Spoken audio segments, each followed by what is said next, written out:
নমস্কার, সুদীপ্তা রান্নাঘরে সকলকে স্বাগত। আজকে বানাবো ডালিয়ার খিচুড়ি। তো চলুন শুরু করা যাক।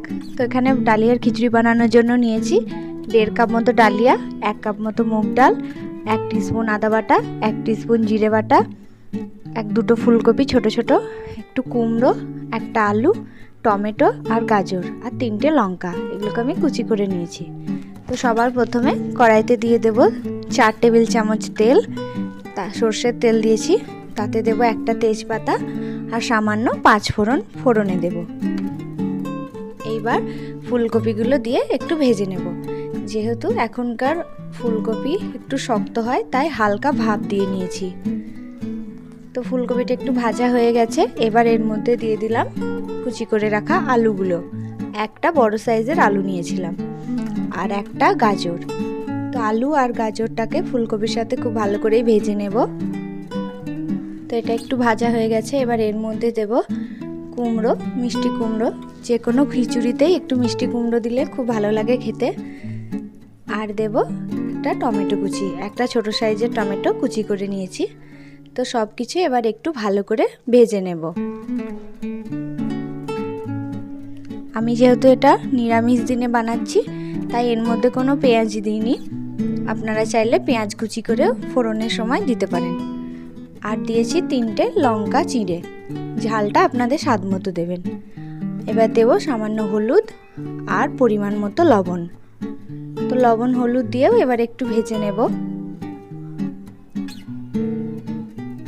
ডালিয়া একটা খুবই ভালো স্বাস্থ্যকর জিনিস, খুব তাড়াতাড়ি বানানোও হয়ে যায় খিচুড়িটা, আর খেতেও বেশ ভালো লাগে। এবার দিলাম 1 টিস্পুন আদা বাটা, 1 টিস্পুন জিরে বাটা।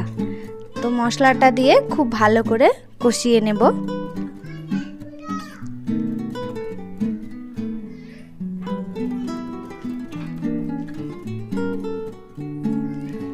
এবার এর মধ্যে সামান্য মশলার বাটি ধোয়া জলটা দেব, যাতে মশলাটা পুড়ে না যায়।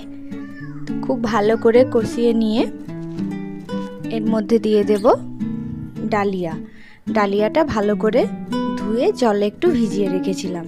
আমি এখানে গণেশের ডালিয়া ব্যবহার করেছি, আপনারা যে কোনো কোম্পানির ডালিয়া ব্যবহার করতে পারেন।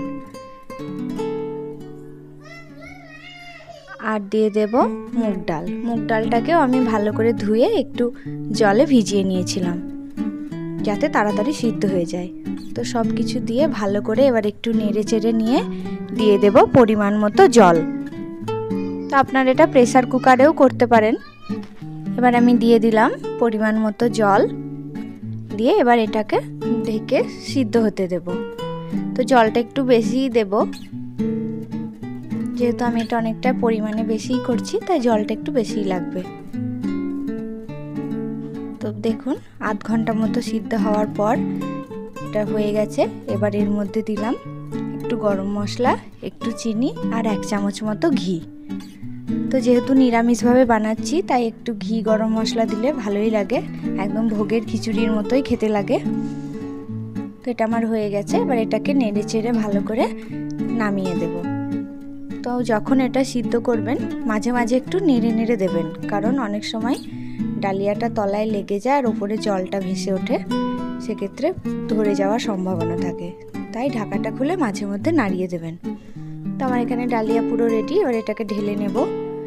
তো যেদিন মায়েদের ভাত খেতে থাকে না, সেদিন এইভাবে ডালিয়া বানিয়ে খেতে পারবেন, বা স্কুলের টিফিন বক্সে বাচ্চাদের দেবেন, দেখবেন খুব সুন্দর টিফিন বক্স পুরো খালি করে দিচ্ছে। তো এই দেখুন এটা কি সুন্দর হয়েছে দেখতে। তো ভিডিওটি কেমন লাগলো জানাবেন।